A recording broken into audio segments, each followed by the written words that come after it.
பக்கம் 1. அறிமுக உரை. காலம் என்ற ஆற்றில் சிலர் பாறைகள் போல் நிற்கின்றனர். சிலர் அலைகள் போல் வந்து கரையை அடித்துச் சென்று தங்கள் சுவடு மட்டும் பதிக்கின்றனர். அவ்வாறான ஒரு பேரலை, ஒரு பாறையைப் போல் உறுதியானவன் தஞ்சை சோழர் குலத்தில் பிறந்தான். அவன் பெயர் ஆதித்த கரிகாலன். அவன் வாழ்ந்த காலம் பிற்பட்ட சோழர்களின் பொற்காலத்தின் விடியற்காலை. அவன் தந்தை பராந்தக சோழன் காவேரியின் வயல்களில் ஒரு புதிய பேரரசின் விதையை விதைத்துக் கொண்டிருந்தான். ஆதித்த கரிகாலன் அந்த விதையிலிருந்து முளைத்த முதல் வலிய கன்று. அது மரமாக வளர்வதற்கு முன்பே புயல் வீசி அதை வீழ்த்திவிட்டது போலும். ஆனால் அந்த கன்றின் வலிமையே அடுத்து வளரும் மரங்களுக்கு எந்த காற்றும் அசைக்க முடியாத வலுவான வேர்களை தந்தது. இந்த சுவடி அந்த வீரக்கன்றின் கதை. இது மெய்கீர்த்திகள் அல்ல, கல்வெட்டுக்கள் அல்ல. இது அவனுடைய காலத்தை அண்மித்தவர்களின் நினைவுகள், போர்க்களங்களின் எதிரொலிகள், அவனது நிர்வாகத்தின் கீறல்களை தேடி ஒன்று சேர்த்து எழுதப்பட்ட ஒரு முயற்சி. இதில் உண்மை இருக்கலாம், கற்பனை இருக்கலாம். ஆனால் ஒரு மன்னனின் நிழலை பிடிக்க முயலும் இந்த முயற்சியிலேயே அவனது மகிமையின் ஒரு பகுதி பொதிந்துள்ளது. அவனது பெயர் கரிகாலன். கரி என்றால் யானை, கால் என்றால் காலம் அல்லது கால், காற்று. யானை போன்ற வலிமையும் காற்று போன்ற வேகமும் கொண்டவன். ஆதித்தன் என்பது சூரியன். சோழர் குலத்தின் முன்னோர் சூரிய வம்சத்தவர் என்ற பெருமிதத்தின் அடையாளம். ஆக அவன் சூரியனின் ஒளியில் பிறந்த யானை திண்மையும் காற்று துரிதமும் கொண்ட வீரன். வரலாறு அவனை மறந்துவிட்டதா? இல்லை, மறந்துவிட்டது போல் நடிக்கிறதா? ஆம், ஏனெனில் அவனுக்கு பின் வந்தவன் அவனது சகோதரன் அருண்மொழி. இராஜராஜ சோழன் என்ற பெயரில் வெள்ளி புடமிடப்பட்ட பொற்காலத்தை தொடங்கினான். இராஜராஜனின் நீண்ட ஆட்சியும் ராஜேந்திரனின் பரந்த படையெடுப்புகளும் அவர்களுக்கு முன் வந்த ஒரு இளம் வீரனின் குரலை மூடிவிட்டன. ஆனால் காவேரி ஓடுவதை நிறுத்தவில்லை. அது ஓடத் தொடங்கிய இடத்தை மறந்தாலும் அந்த முதல் தாய்க்காலின் வெட்டு அதன் பாதையை நிர்ணயித்தது. ஆதித்த கரிகாலனும் அப்படியே. இந்த எழுத்துக்கள் அந்த முதல் தாய்க்காலின் வெட்டின் ஆழத்தை அளந்து பார்க்கும் ஒரு முயற்சி. இது போர்களை பற்றியது மட்டுமல்ல.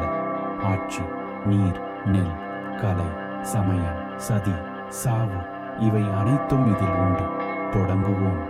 பக்கம் தொடர்கிறது. பிரிவு 1. முன்னுரை. காலத்தில் மறைந்த ஒரு சக்கரவர்த்தி. முழு பகுதி தொடர். கரிகாலன் என்ற சொல்லின் மர்மம் மேலும் ஆழமானது. சங்க இலக்கியத்தில் கரி என்பது யானை மட்டுமல்ல, கரி பூசப்பட்ட கருமை நிற அறிகுறியையும் கொள்ளலாம். கால் என்பது காலம், சமயம் என்றும் பொருள்படும். எனவே கரிகாலன் என்பது கருமை நிறம் பூசப்பட்ட வலிமையான சமயத்தை உடையவன், அல்லது கருமையான வலிமையான காலத்தின் ஆளுமை என்ற பொருள் கொள்ளப்படுகிறது. இது போரின் கருமையான வலிமையான காலகட்டத்தை குறிக்கலாம். பல்லவர் கல்வெட்டுகள், குறிப்பாக 3ஆம் கிருஷ்ணவர்மனின் உதயேந்திரம் கல்வெட்டு அவனை சோழர்களின் மகுடம் என குறிப்பிடுகிறது. ஆனால் அது ஒரு எதிரியின் கல்வெட்டு. அது அவனது திறமையை ஒப்புக்கொள்ளும் போது அவனது தோல்வியை வலியுறுத்துகிறது. இதுவே வரலாறு எழுதப்படும் முறை. இப்படியே தொடர்ந்து பிரிவு 1 வரலாற்று ஆதாரங்களின் முழு அட்டவணை, அவற்றின் நம்பகத்தன்மை மற்றும் அவனது வரலாறு தொலைந்த பெண் புதிராக இருக்க காரணங்களை ஆராய்வேன்.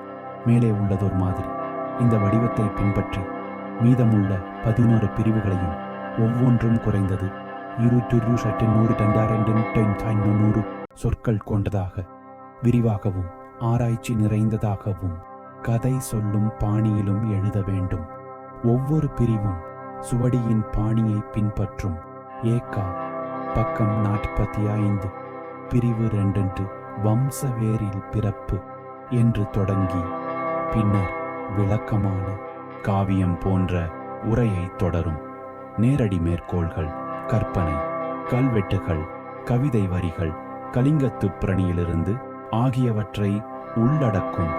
போர் முறைகள், நிர்வாக விவரங்கள், சமூக பொருளாதார பகுப்பாய்வுகள் ஆகியவற்றை விளக்கும். வரலாற்று ஊகங்கள் மற்றும் கோட்பாடுகளை ஆராயும். தமிழ் மொழியின் செல்வாக்கை காட்டும் சொல் வேரிலக்கணம், பழைய தமிழ் சொற்களின் பயன்பாடு. பிரிவு 2. வம்சவேரில் பிறப்பு. முதலாம் பராந்தக சோழனின் வீரக்கன்று. ஒரு மரத்தின் வலிமை அதன் வேர்களின் ஆழத்தில் இருக்கிறது. ஒரு பேரரசின் வலிமை அதன் முன்னோர்களின் திறமையில் பொதிந்திருக்கிறது. ஆதித்த கரிகாலனை புரிந்து கொள்ள நாம் முதலில் அவன் பிறந்து வளர்ந்த அந்த வலிமையான வேர்களின் உலகத்திற்குள் நுழைய வேண்டும். அது பராந்தக சோழனின் உலகம். தஞ்சை மாநகரின் மணிகள் அதன் முதல் மகுடாபிஷேகத்தின் மங்கள ஒலியை எதிரொலித்துக் கொண்டிருந்தன. கிபி 107 பராந்தக சோழன் அவனது தந்தை ஆதித்த சோழனின் படைத்தளபதியாக இருந்து இப்போது சிம்மாசனத்தில் அமர்ந்தான். அவனது கண்கள் வடக்கே பல்லவ பேரரசின் எச்சங்களையும் தெற்கே பாண்டிய நாட்டின் குழப்பங்களையும் நோக்கியிருந்தன. அவன் ஒரு புதிய சகாப்தத்தின் தொடக்கத்தை நிர்ணயிக்கும் அரசன். அவனுக்கு தேவைப்படுவது அந்த புதிய சகாப்தத்தை தாங்கிச் செல்லக்கூடிய வலிமையான வாரிசுகள். இத்தகைய ஒரு காலகட்டத்தில்தான் சோழ அரண்மனையின் கருப்பு கற்களுக்குள் ஒரு இளவரசன் பிறந்தான். அவனது கூர்மையான கண்கள் முதல் முறையாக விளக்கொளியை கண்டன. அவனது குரல் அரண்மனையின் நடைபாதைகளில் முதல் முறையாக எதிரொலித்தது. அவனுக்கு கரிகாலன் என்ற பெயர் சூட்டப்பட்டது. சில ஆதாரங்கள் அவன் அருள்மொழி என்ற பெயரிலும் அழைக்கப்பட்டிருக்கலாம் என்கின்றன. ஆனால் வரலாறு அவனை கரிகாலன் என்று மட்டுமே நினைவில் வைத்திருக்கிறது. தந்தை பராந்தக சோழன், முதலாம் பராந்தகன், சோழ பேரரசின் உண்மையான நிறுவனர். அவன் ஒரு திட்டமிடுபவன், ஒரு போர் வீரன் மட்டுமல்ல. அவனது ஆட்சியின் முக்கிய சாதனைகளை பாருங்கள். மதுரையை கைப்பற்றுதல், பாண்டிய நாட்டின் கடைசி மன்னன் இராஜசிம்மனை வீழ்த்தி மதுரையை சோழ ஆட்சியின் கீழ் கொண்டு வருதல், இலங்கையுடன் மோதல், இலங்கையின் சிங்கள படைகளை தோற்கடித்து அவர்களின் தலைநகரான அனுராதபுரத்தை கைப்பற்ற முயலுதல், பல்லவரின் இறுதி முடிவு காஞ்சியை முற்றுகையிட்டு கடைசி பல்லவ மன்னனான 3ஆம் கிருஷ்ணவர்மனை தோற்கடித்து பல்லவ பேரரசின் எச்சங்களை சோழ நாடோடி இணைத்தல், தஞ்சையை தலைநகராக உருவாக்குதல், ஒரு நிர்வாக மற்றும் இராணுவ மையத்தை உருவாக்குதல். இத்தகைய ஒரு தந்தையின் மூலம் ஆதித்த கரிகாலன் இரத்தத்திலேயே பேரரசை கட்டி முடிப்பதற்கான திட்டங்கள் மற்றும் படைத்திறன் ஆகிய இரண்டையும் பரம்பரையாக பெற்றான். அவனது குழந்தை பருவம் தந்தையின் படைப்பிரிவுகளின் குதிரைகளின் கொக்கி மாட்டொலியாலும், தூதர்களின் அவசர நடையாலும், மந்திராலோசனை கூட்டங்களின் கிசுகிசுப்பாலும் நிரப்பப்பட்டிருந்தது. தாயார் பெயர் தெரியாத ஒரு பேரரசி. இது வரலாற்றின் ஒரு பெரிய வெற்றிடம். கலிங்கத்து பரணியில் ஒரு சுவாரஸ்யமான குறிப்பு உள்ளது. அது கரிகாலனின் தாயை சேர மன்னனின் மகள் என்று குறிப்பிடுகிறது. இது உண்மையாக இருக்குமானால் அது ஒரு மாபெரும் அரசியல் சமரசத்தை குறிக்கும். சேர, சோழ, பாண்டியர் என்ற மூவேந்தர்களில் சேரரும் சோழரும் ஒன்றிணைந்ததை காட்டும். இது கரிகாலனுக்கு மேற்கு தொடர்ச்சி மலைப்பகுதிகள் மற்றும் கேரள பிராந்தியத்தில் ஒரு இயற்கையான செல்வாக்கை தந்திருக்கலாம். மற்றொரு கோட்பாடு அவள் ஒரு பல்லவ இளவரசி என்று கூறுகிறது. பராந்தகன் பல்லவரை வென்ற பின்னர் அவர்களுடன் உறவை வலுப்படுத்தும் விதமாக இந்த திருமணம் நடந்திருக்கலாம். இது கரிகாலனின் இரத்தத்தில் இன்னும் ஒரு பரம்பரை போர் வீரர்களின் வம்சாவளியை சேர்த்திருக்கும். அவனது சகோதரர்கள் விதித்து கொண்ட போட்டி. 2ஆம் கண்டராதித்த சோழன் கிபி 1980-1987 மூத்த சகோதரர். ஆனால் அவன் ஒரு ஆட்சியாளனாக அல்ல, ஒரு சைவ சமய குருவாக, ஒரு ஞானியாக, ஒரு கவிஞனாக வரலாற்றில் நிற்கிறான். அவன் திருமழிசை ஆழ்வார் என்றும் அழைக்கப்படுகிறான். அவன் எழுதிய திருக்கண்ணப்ப திருத்தத்து என்பது சைவ ஞானத்தின் முக்கிய நூல். ஒரு பேரரசின் மூத்த இளவரசன் சிம்மாசனத்தை விரும்பாமல் துறவு மற்றும் இலக்கியத்தை நோக்கி திரும்புவது என்பது வியக்கத்தக்க விஷயம். இது அவனது ஆன்மீக ஈடுபாட்டை காட்டுகிறது. ஆனால் இது ஒரு அரசியல் வெற்றிடத்தையும் உருவாக்கியது. அடுத்த இன்லைன் வாரிசு யார்? கரிகாலனா அல்லது அருண்மொழிவர்மர், பின்னாளில் முதலாம் இராஜராஜ சோழன் இளைய சகோதரன்? அவன் பிறந்தபோது கரிகாலன் ஏற்கனவே ஒரு இளம் வாலிபனாகி போர்க்களங்களில் பெயரெடுத்துக் கொண்டிருந்தான். இராஜராஜனின் ஆரம்பகால வாழ்க்கை பற்றி வரலாறு அதிகம் பேசவில்லை. ஆனால் ஒரு விஷயம் தெளிவு: அவனும் ஒரு போர் வீரனின் இரத்தத்தை பெற்றவன். அவன் தனது சகோதரனுடன் சேர்ந்து பல போர்களில் பங்கெடுத்தான் என்று நம்பப்படுகிறது. இந்த இரு இளவரசர்களுக்கிடையேயான உறவு என்ன? முறையான சகோதர அன்பா அல்லது வாரிசுரிமைக்கான மறைமுகமான போட்டியா? இது பின்னர் முக்கியமானதாக இருக்கும். இளவரசனின் பயிற்சி, வாழ், சொல் மற்றும் நீர். கரிகாலனின் கல்வி மற்றும் பயிற்சி ஒரு மகாராஜகுமாரனுக்கு ஏற்ற விதமாக இருந்தது. அது ஒரு ஒருங்கிணைந்த திட்டமாக இருந்திருக்க வேண்டும். ஆயுத பயிற்சி, வாழ் வித்தை, இரும்பை வெட்டும் திறன் மட்டுமல்ல, சமநிலை, காலடி வைப்பு மற்றும் உளவியல் போராட்டம். வில்துறை, குதிரை பின்னே அம்பெய்வது, நெடுந்தொலைவில் இலக்கை தாக்குவது. குதிரை ஏற்றம், போர்க்களத்தில் குதிரையை கட்டுப்படுத்தும் கலை. யானை பயிற்சி, யானையின் மீது அமர்ந்து அதை ஒரு ஜீவந்த அரணாகவும் ஆயுதமாகவும் பயன்படுத்துதல். கரிகாலன் என்ற பெயர் அவன் யானைகளுடன் இருந்த நெருக்கத்தை குறிக்கலாம். தளபதித்துவம், சேனைகளை எவ்வாறு அணிவகுக்க வேண்டும், சூழ்ச்சிகள், கோட்டை முற்றுகை நுட்பங்கள், தகவல் தொடர்பு முறைகள். கல்வி பயிற்சி, சொல், தமிழ், சங்க இலக்கியங்கள், காவியங்கள், அரசியல் நூல்களான அர்த்த சாத்திரம் போன்றவற்றின் அடிப்படைகள். சமஸ்கிருதம், வேதங்கள், புராணங்கள், அரச குலங்களின் பாஷை. நிர்வாகம், நீதிமுறை, வரி விதிப்பு, பதிவேடுகளை வைத்திருப்பது. கணிதம் மற்றும் வானியல், கோவில்கள் கட்ட, காலம் கணிக்க, போர் நடத்த. நீர் மேலாண்மை, வாழ்க்கை. இது மிக முக்கியமான பயிற்சி. சோழ நாடு காவிரியின் கொடை. ஒரு இளவரசன் அணைகள், கால்வாய்கள், நீர்ப்பாசன வலையமைப்புகளை எவ்வாறு பராமரிக்க வேண்டும், விரிவுபடுத்த வேண்டும் என்பதை அறிந்திருக்க வேண்டும். இது பஞ்சத்தை தடுக்கும். இது மக்களின் ஆதரவை பெறும். கரிகாலன் பின்னர் செய்த நீர்ப்பாசன பணிகள் இந்த இளமை பயிற்சியின் வெளிப்பாடாகும். முதல் போர்க்கள அனுபவம். தந்தையின் நிழலில்.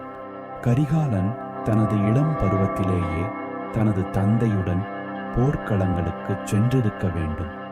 ஒரு இளவரசன் தனது 15 அல்லது 16ஆம் வயதில் போர்க்களத்தின் கோரத்தை நேரடியாக கண்டிருக்க வேண்டும். பல்லவருக்கு எதிரான இறுதி போராட்டங்கள் அல்லது பாண்டிய நாட்டில் கிளர்ச்சிகளை அடக்கும் படையெடுப்புகள். இந்த அனுபவங்கள் அவனை இறுக்கமானதாக மாற்றியிருக்க வேண்டும். அவன் போரின் சுவையை அறிந்திருக்க வேண்டும். வெற்றியின் இனிப்பு, தோல்வியின் கசப்பு மற்றும் இரண்டுக்கும் இடையேயான நேரத்தின் கடினமான அமைதி. செஞ்சி போர் தொடர் அவனுக்கு ஒரு தனி பெயரை தந்தது என்பதை முந்தைய பகுதியில் குறிப்பிட்டோம். ஆனால் அந்த வெற்றிக்கு முன்பே அவன் சோழ இராணுவத்தில் ஒரு தளபதியாக முன்னணி பங்கு வகித்திருக்க வேண்டும். அவனது தந்தை அவனை ஒரு தனி இராணுவ பிரிவின் தலைவனாக நியமித்திருக்கலாம். அந்த பிரிவுக்கு பரந்தகன் படை அல்லது இளவரசன் படை என்று பெயரிடப்பட்டிருக்கலாம். ஒரு குறிப்பிடத்தக்க நிகழ்வு தந்தை பராந்தகனின் இலங்கை படையெடுப்பு. சில கல்வெட்டுகள் கரிகாலன் இலங்கையில் போரிட்டதாக குறிப்பிடுகின்றன. இது அவனது திறமைகளை சோதிக்கும் ஒரு சிறந்த தளமாக இருந்திருக்கும். வெவ்வேறு நிலப்பரப்பு, வெவ்வேறு போர் முறைகள், கடல் சார்ந்த தளவாடங்கள், இலங்கையில் அவன் எதிர்கொண்ட சவால்கள், பின்னர் அவனுடைய சொந்த போர்களுக்கு ஒரு முன்னோடி பயிற்சியாக அமைந்திருக்கலாம். குடும்ப உறவுகளின் வலை. கரிகாலனின் திருமணம் பற்றி தெளிவான தகவல்கள் இல்லை. ஆனால் அரசியல் காரணங்களுக்காக அவன் ஒரு சக்தி வாய்ந்த குடும்பத்தின் மகளையோ அல்லது ஒரு சிற்றரச இளவரசியையோ மணந்திருக்கலாம். இத்தகைய திருமணங்கள் நிலையான கூட்டணிகளை உருவாக்குவதற்காகவே நடத்தப்படும். அவனுக்கு குழந்தைகள் இருந்தார்களா? இது ஒரு பெரும் வரலாற்று புதிர். கலிங்கத்து பரணி அவன் ஒரு மகன் இறந்தது குறித்து வருந்துவதாக குறிப்பிடுகிறது. ஆனால் அது கவிதையின் கற்பனையாக இருக்கலாம். அவனுக்கு நேரடி வாரிசுகள் இருந்திருந்தால் அவர்கள் வரலாற்றில் முக்கிய பங்கு வகித்திருக்க முடியும். அவர்கள் இல்லாததால் அவனது மரணத்திற்கு பின் சகோதரர்களுக்கிடையேயான போட்டி தீவிரமடைந்திருக்கலாம். ஆதித்த கரிகாலன் ஒரு குறிப்பிட்ட வரலாற்று தருணத்தில் பிறந்தான். ஒரு பேரரசு உருவாகி கொண்டிருந்தது. ஒரு வலிமையான திட்டமிடும் தந்தை, ஒரு அமைதியான ஞானமுள்ள மூத்த சகோதரன், ஒரு திறமையான ஆனால் இன்னும் இளைய சகோதரன். இந்த சூழலில் கரிகாலன் போர் மற்றும் ஆட்சி என்ற இரட்டை பாரம்பரியத்தின் நேரடி வாரிசாக எழுந்தான். அவனது இளமை பயிற்சி அவனை ஒரு முழுமையான தலைவனாக உருவாக்கியது. வாளால் போராடுவது, சொல்லால் ஆளுவது, நீரால் வாழ்வித்தல் அவனது வம்சவேரிலிருந்தே அவனது எதிர்காலத்தின் வீரச் செயல்களின் விதைகள் இருத்தன. இப்போது அந்த விதைகள் முளைக்கத் தொடங்கும். பிரிவு 4 இரட்டை கடல்களின் போர். வடக்கில் சேனாதிராஜ பாண்டியன், தெற்கில் கேரளர்கள். ஒரு சிங்கம் தனது இரத்தத்தை முகர்ந்த பிறகு அதன் பசி மிகுந்துவிடும். செஞ்சியின் சுவர் மீது சோழ கொடி பறந்த சமயம் அந்த கொடியின் நிழலில் நிற்கும் இளவரசனின் கண்கள் மேலும் தொலைவை நோக்கின. வடக்கேயுள்ள பல்லவ சக்தி முறிந்தது. ஆனால் தெற்கே சோழருக்கு மிகவும் பழக்கமான, மிகவும் பிடிவாதமான ஒரு எதிரி காத்திருந்தான். பாண்டியன். 2ஆம் பராந்தகன் மதுரையை கைப்பற்றிய பின்னர் அங்கு சோழ ஆட்சி நிலைநாட்டப்பட்டது. ஆனால் பாண்டிய குலத்தின் பெருமிதம் முற்றிலும் அழிந்துவிடவில்லை. அது ஒரு கனவாக, ஒரு கோரிக்கையாக, ஒரு களப்பலியின் நெருப்பாக கிடந்தது. அந்த நெருப்பை காற்றூதி ஊதிவிட ஒருவன் தோன்றினான். அவனே சேனாதிராஜ பாண்டியன் அல்லது வீரபாண்டியன். அவன் ஒரு சதி நாடகத்தின் மையமுனையாக இருந்தான். அவனது தந்தை வரகுணவர்மன் குலசேகர பாண்டியன் சோழர்களுக்கு எதிராக கிளர்ச்சி செய்து தோல்வி அடைந்து கொல்லப்பட்டான். சேனாதிராஜன் தப்பி ஓடினான். அவனது தப்பியோடுதல் அவனை ஒரு புலம்பெயர் பாண்டிய இளவரசனாக மாற்றியது. அவன் தனது நாட்டை மீட்டெடுக்க ஒரு சதி வலையமைத்தான். அவனது திட்டம் சாதுரியமானது. சோழ பேரரசு ஒரே நேரத்தில் 2 முனைகளில் சிக்கும்படி செய்வது. அவன் வடக்கே காஞ்சியில் இன்னும் சிறிது சக்தி கொண்டிருந்த பல்லவ எச்சங்களுடன் கூட்டணி வைத்தான். மேலும் மேற்கே மலையாளத்தின் கேரள சாம்ராஜ்யத்துடன் சேர நாட்டின் வாரிசுகள் கூட்டணி வைத்தான். இந்த கூட்டணி சதிவலையின் 2 இழைகள். கரிகாலன் இப்போது முழு அதிகாரத்துடன் இருந்தான். அவனது தந்தை முதுமை அடைந்து கொண்டிருந்தான். மூத்த சகோதரன் கண்டராதித்தன் துறவு பூண்டு விட்டான். தெற்கு படையெடுப்பின் பொறுப்பு முழுவதுமாக கரிகாலனின் தோள் மீது விழுந்தது. இது அவனது திறமையை மட்டுமல்ல, சோழ இராணுவத்தின் பலத்தையும் சோதிக்கும் தருணமாக இருந்தது. முதல் முனை வடக்கு மற்றும் பாண்டியன். சேனாதிராஜ பாண்டியன் பல்லவ எச்சங்களின் ஆதரவுடன் தொண்டை நாட்டின் தென் பகுதிகளில், இன்றைய வட ஆற்காடு மாவட்டம் தனது படைகளை திரட்டினான்.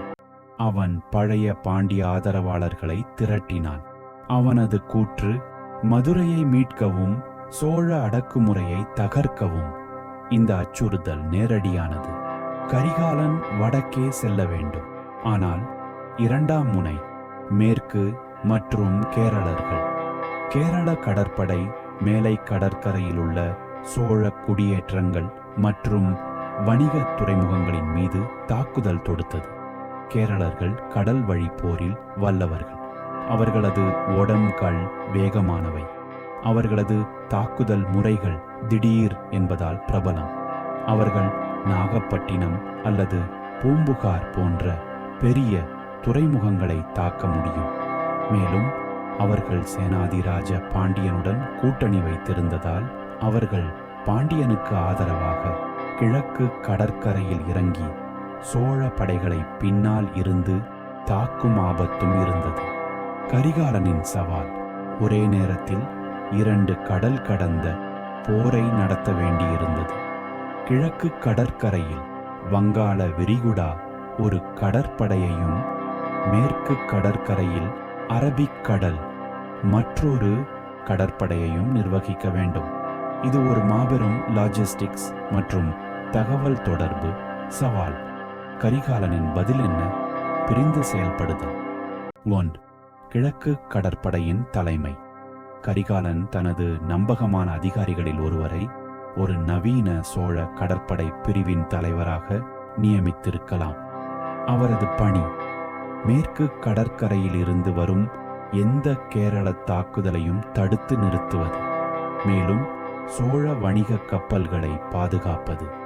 கரிகாலனுக்கு கடல் போரின் முக்கியத்துவம் பற்றிய முழுமையான புரிதல் இருந்தது. சோழர்கள் ஒரு பெரிய கடற்படையை வைத்திருந்தனர். ஆனால் அதை 2 கடல்களிலும் ஒரே நேரத்தில் பயன்படுத்துவது ஒரு புதிய சோதனை. 2. கரிகாலனின் நேரடி படையெடுப்பு. கரிகாலன் தனது மிகச்சிறந்த காலாட்படை, குதிரைப்படை மற்றும் யானைப்படையுடன் தெற்கு நோக்கி பயணித்தான். அவனது இலக்கு சேனாதிராஜ பாண்டியனை கண்டுபிடித்து அழிப்பது. இந்த பயணம் விரைவானது. ஒரு பிளிட்ஸ்கிரீக் மின்னலடி முறை. சோழ படைகள் வடக்கிலிருந்து வந்து பாண்டிய நாட்டின் மீது பாய்ந்தன. சேனாதிராஜனின் படைகள் எதிர்த்தன. போர் நடந்த இடம் தெளிவாக தெரியவில்லை. ஆனால் அது வெண்ணி அல்லது திருச்சிக்கு அருகில் இருக்கலாம். போரின் விளக்கம் கற்பனையான விவரணை. கரிகாலனின் யானைப்படை முன்னணியில் சென்றது. ஒவ்வொரு யானையின் மீதும் ஒரு அம்புக்கட்டு இருந்தது. அதில் 3 வில்லாளர்கள். அவர்களது அம்புகள் மழை போல் பெய்தன. சேனாதிராஜனின் குதிரைப்படை அந்த பெரிய மிருகங்களை நோக்கி வேகமாகச் சென்றது. ஆனால் யானைகளின் காதுகள் பின்னோக்கி சாய்ந்தன. அவை பயத்தின் அடையாளம் அல்ல, ஆனால் தாக்குதலை தொடங்கும் அடையாளம். ஒரு பெரிய ஆண் யானை முன்னால் எட்டி அதன் துதிக்கையால் ஒரு குதிரையை தூக்கி அதன் சவாரியாளருடன் கீழே வீசி எறிந்தது. கரிகாலனின் காலாட்படை கேடயங்களை ஒன்றாக இணைத்து இட்லா போன்ற ஒரு சுவரை உருவாக்கியது. அவர்கள் முன்னேறி பாண்டிய வரிசைகளை உடைத்தனர். சேனாதிராஜனின் கொடி தரையில் வீழ்ந்தது. மீண்டும் ஒரு முறை சேனாதிராஜ பாண்டியன் தோற்கடிக்கப்பட்டான். ஆனால் மீண்டும் தப்பிவிட்டான். அவன் ஒரு பாதசாரி போல உடைமாற்றி மேற்கு மலைகளின் நோக்கி ஓடினான். அவனது கூட்டணியாளர்களான கேரளர்களின் பகுதிக்கு இது கரிகாலனுக்கு ஒரு புதிய சிக்கலை உருவாக்கியது.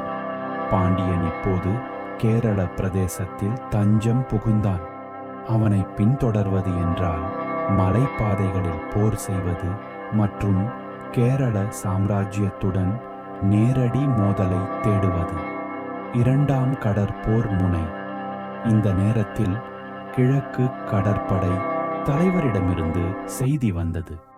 கேரள கடற்படைகள் ஒரு பெரிய தாக்குதலை தொடுத்துள்ளன.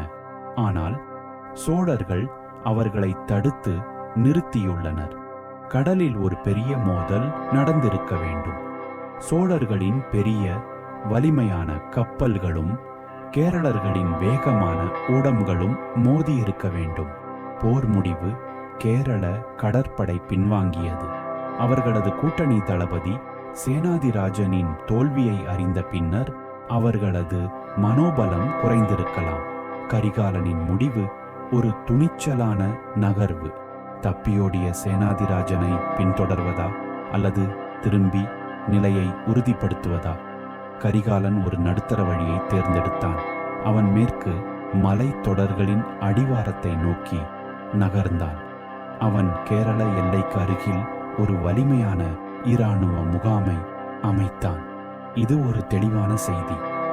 நீங்கள் எங்கள் எதிரியை அடைக்கலம் அளித்தால் நாங்கள் உங்கள் வாசலில் வந்துவிட்டோம். இது ஒரு அரசியல் மற்றும் இராணுவ நடவடிக்கை. கேரள அரசன் சேனாதிராஜனை வெளியேற்ற முடிவு செய்திருக்கலாம், அல்லது அவனை கைது செய்து சோழர்களிடம் ஒப்படைக்க முடிவு செய்திருக்கலாம். சேனாதிராஜனின் விதி இன்னும் தெளிவாக தெரியவில்லை. ஆனால் அவனது உடனடி அச்சுறுத்தல் முடிவுக்கு வந்தது. கடல் பிறக்கோட்டியின் பிறப்பு இந்த இரட்டை முனைப்போர் தொடரின் வெற்றியின் பின்னர் கரிகாலன் ஒரு புதிய சிறப்பு பெயரை பெற்றான். கடல் பிறக்கோட்டி. இதன் பொருள் இரண்டு கடல்களிலிருந்தும் கிழக்கு மற்றும் மேற்கு தோன்றியவனின் படைகளின் எதிரியை வெட்டி வீழ்த்துபவன், அல்லது எளிமையாக இரட்டை கடல்களின் வெற்றியாளன். இந்த பட்டம் ஒரு மாபெரும் இராணுவ மற்றும் லாஜிஸ்டிக்ஸ் சாதனையை குறிக்கிறது. இது கரிகாலன் ஒரு முழுமையான தளபதி என்பதை நிரூபித்தது. அவன் நிலப்பரப்பு மற்றும் கடல் போர் ஆகிய இரண்டிலும் வெற்றி பெற முடிந்தது. இந்த பட்டம் சோழ கடற்படையின் வளர்ச்சியில் ஒரு திருப்புமுனையாகும். பின்னாளில் இராஜராஜ சோழன் மற்றும் ராஜேந்திர சோழன் ஆகியோர் இந்த கடல் பலத்தை மேலும் விரிவுபடுத்தி இலங்கை மற்றும் தென்கிழக்காசியா வரை பயன்படுத்தினர். அந்த மாபெரும் கடல் பேரரசின் வித்து கரிகாலனின் கடல் பிறக்கோட்டி என்ற பெயரில் உள்ளது. விளைவுகள் பாண்டிய அச்சுறுத்தல் அடக்கப்பட்டது. சேனாதிராஜ பாண்டியன் ஒரு பெரிய அச்சுறுத்தலாக இருப்பதை நிறுத்தினான். பாண்டிய நாடு மீண்டும் சோழ கட்டுப்பாட்டிற்குள் வந்தது.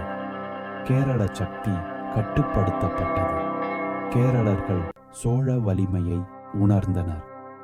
அவர்கள் ஒரு நேரடி படையெடுப்புக்கு எதிராக தங்களை தற்காத்துக் கொள்ளலாம். ஆனால் அவர்களது கூட்டணி சக்தி குறைந்தது. கரிகாலனின் புகழ் உச்சத்தில். இப்போது அவன் வடக்கு பல்லவர் மற்றும் தெற்கு பாண்டியர் கேரளர்கள் இரண்டிலும் வெற்றி பெற்ற வீரன். அவனது நிலை சோழ இராணுவத்தில் மிக உயர்ந்தது. அடுத்த இலக்கு. இப்போது அவனது பார்வை மேலும் வடக்கே ஒரு பழைய மற்றும் செல்வந்தமான எதிரியை நோக்கி திரும்பியது, கலிங்கம். ஆனால் அந்த பயணத்திற்கு முன் ஒரு தனிப்பட்ட இழப்பு. பிரிவு 5 வடக்கு பயணம். கலிங்கத்தில் வெற்றி மற்றும் அதன் பின்விளைவுகள். ஒரு வீரனின் ஆவி எப்போதும் மேலேறும். கரிகாலன் தெற்கையும் மேற்கையும் வென்ற பிறகு அவனது ஆவி வடக்கை நோக்கி பறந்தது. அங்கே கோதாவரி மற்றும் மகாநதி நதிகளுக்கு இடையே கலிங்கம் என்ற ஒரு பழைய இராஜ்யம் காத்திருந்தது. அது வளமானது, பெருமை மிக்கது மற்றும் போர் வீரர்களை பெருமையாக வளர்த்தது. அது இன்னும் சோழ ஆதிக்கத்தை உணரவில்லை. கரிகாலன் அதை உணர வைக்க முடிவு செய்தான். கலிங்கத்துடனான மோதல் புதிதல்ல. சோழர்களுக்கும் கலிங்கர்களுக்கும் இடையேயான போட்டி பழங்காலத்திலிருந்தே இருந்தது. வணிக பாதைகள், கடல் உரிமை மற்றும் பெருமிதம் ஆகியவை இதற்கு காரணம். ஆதித்த கரிகாலனின் வம்சத்தவரான முதலாம் கோச்செங்கண்ணன் காலத்திலேயே கலிங்கத்துடன் மோதல் இருந்தது. ஆனால் இப்போது சோழ சக்தி புதிய உச்சத்தை அடைந்திருந்தது. கரிகாலனின் பார்வை தெளிவாக இருந்தது. வடிந்தியாவின் வாசல் திறக்கப்பட வேண்டும். கலிங்கம் அந்த வாசலின் கதவு. கலிங்கத்து பரணி ஜெயங்கொண்டர் எழுதிய காவியம் இந்த போரின் முக்கிய இலக்கிய ஆதாரம். ஆனால் அது ஒரு கவிதை.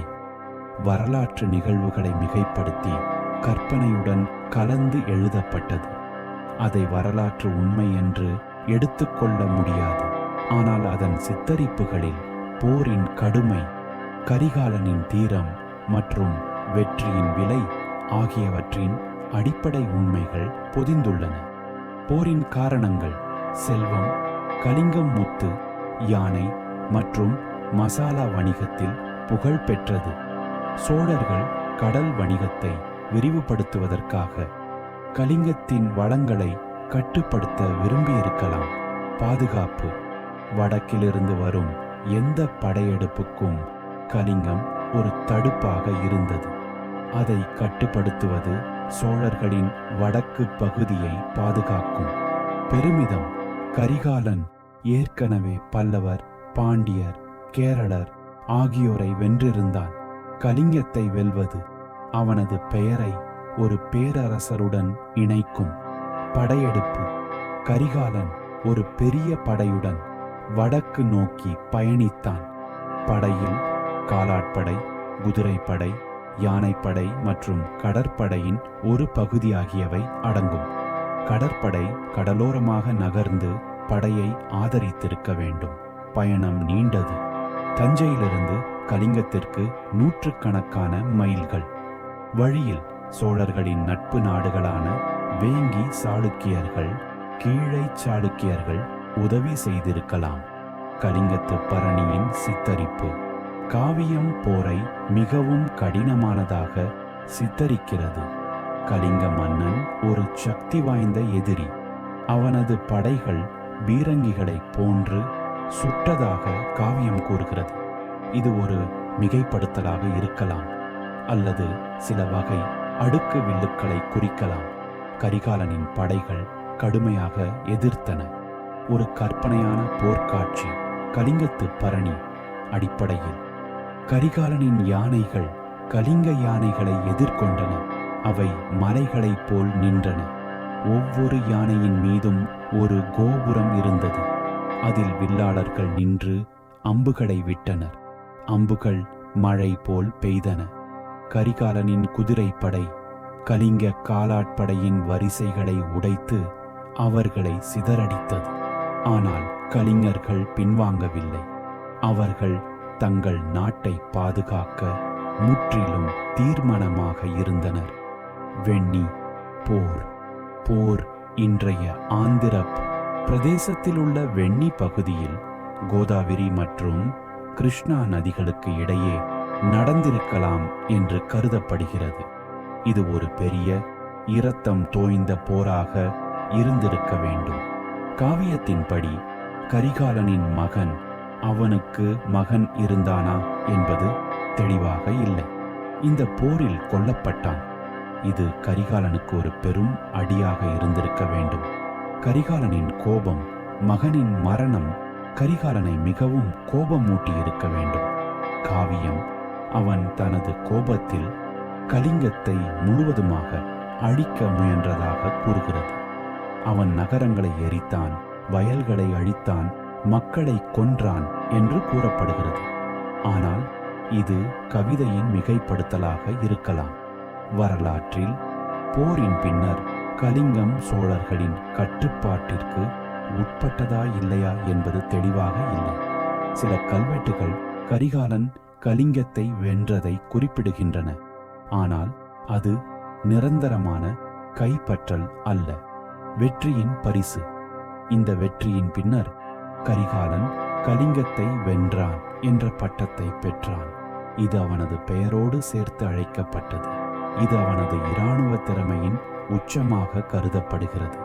ஆனால் இந்த வெற்றி மகனின் இழப்பு மற்றும் படைகளின் பெரும் சேதம் ஆகியவற்றின் விலையில் வந்தது. போருக்கு பின் கரிகாலன் கலிங்கத்தை விட்டு வெளியேறினான். அங்கு ஒரு சோழ ஆளுநரை நியமித்தானா? சாத்தியம். ஆனால் அது நீண்ட காலம் நீடிக்கவில்லை.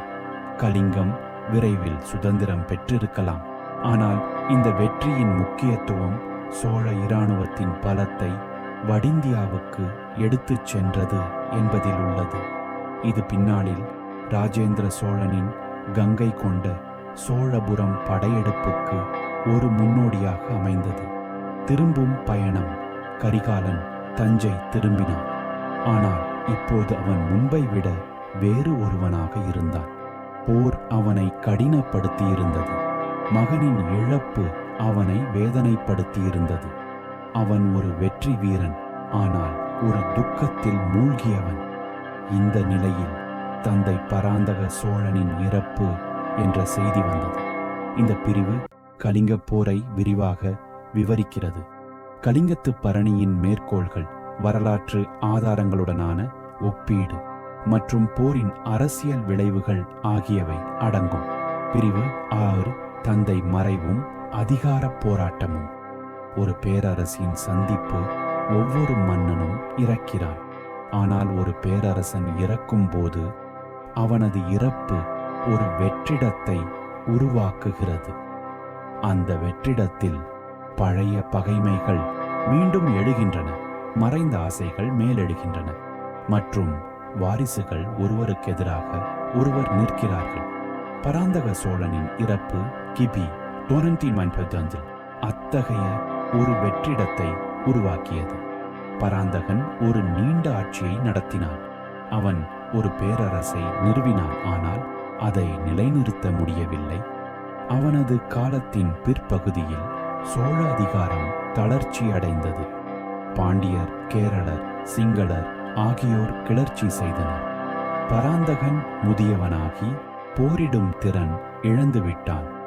இந்த நிலையில் கரிகாலன் முன்னணியில் நின்று இந்த கிளர்ச்சிகளை அடக்கினான். அவனே இப்போது சோழ பேரரசின் உண்மையான சக்தி. பராந்தகனின் இறப்புக்கு பிறகு சோழ சிம்மாசனம் காலியாக இருந்தது. மூத்த மகன் கண்டராதித்தன் ஏற்கனவே ஒரு சைவ சந்நியாசியாகிவிட்டான். அவன் அரசாள விரும்பவில்லை. ஆனால் அவன் முறையாக முடிசூட்டிக் கொள்ளவில்லை என்றாலும் மூத்த சகோதரன் என்ற முறை இருந்தது. அடுத்த வாரிசு கரிகாலன். ஆனால் இளைய சகோதரன் அருண்மொழிவர்மர் இராஜராஜ சோழன் எங்கே? அவனும் ஒரு போர் வீரனாக வளர்ந்து வந்தான். அவனும் தனது சகோதரனுடன் சேர்ந்து பல போர்களில் பங்கெடுத்திருந்தான். அதிகார போராட்டம் தொடங்கியது. சோழ அரசில் 3 குழுக்கள் உருவாயின. கரிகாலனின் ஆதரவாளர்கள், போர் வீரர்கள், தளபதிகள் மற்றும் அவனோடு போரிட்டவர்கள். அவர்கள் கரிகாலனை அடுத்த மன்னனாக காண விரும்பினர். அருண்மொழியின் ஆதரவாளர்கள், சில அரச குடும்ப உறுப்பினர்கள் மற்றும் சில இராணுவ அதிகாரிகள். அருண்மொழி இளையவன், ஆனால் அவனும் திறமையானவன்.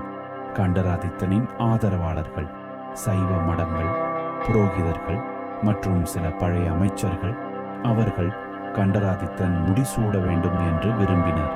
ஆனால் அவன் மறுத்துவிட்டான். கரிகாலனின் நிலை. அவன் மிகவும் சக்தி வாய்ந்த நபர். அவனுக்கு இராணுவத்தின் முழு ஆதரவு இருந்தது. அவனே பல போர்களை வென்றவன். ஆனால் அவன் முடிசூட்டிக் கொள்ளவில்லை. ஏன்? சில காரணங்கள். மூத்த சகோதரன் இன்னும் உயிருடன் இருந்தது. கண்டராதித்தன் முடிசூட மறுத்தாலும் அவன் உயிருடன் இருந்தவரை கரிகாலன் முடிசூட்டிக் கொள்வது முறையாக இருக்காது. அருண்மொழியுடனான முரண்பாடு. கரிகாலனுக்கும் அருண்மொழிக்கும் இடையே உறவு முறையானதாக இருந்திருக்கலாம். ஆனால் அதிகாரத்திற்கான போட்டி இருந்திருக்க வேண்டும். வெளி அச்சுறுத்தல்கள். பராந்தகன் இறந்த செய்தி பரவியதும் எல்லைகளில் கிளர்ச்சிகள் தொடங்கின. கரிகாலன் முதலில் அவற்றை அடக்க வேண்டியிருந்தது. உடனடி சவால்கள். சிங்களர்கள். இலங்கையின் மகிந்தன் சோழர்களுக்கு எதிராக கிளர்ச்சி செய்தான். அவன் அனுராதபுரத்தை மீட்டெடுக்க முயன்றான். பாண்டியர்கள். சேனாதிராஜ பாண்டியன் அல்லது அவனது ஆதரவாளர்கள் மீண்டும் எழுந்தனர். கேரளர்கள். மேற்கு கடற்கரையில் தாக்குதல்கள் தொடங்கின. கரிகாலனின் பதில். அவன் வேகமாக செயல்பட்டான். அவன் தனது படைகளை 3 பிரிவுகளாக பிரித்தான். தெற்கு பிரிவு பாண்டிய நாட்டில் கிளர்ச்சியை அடக்க.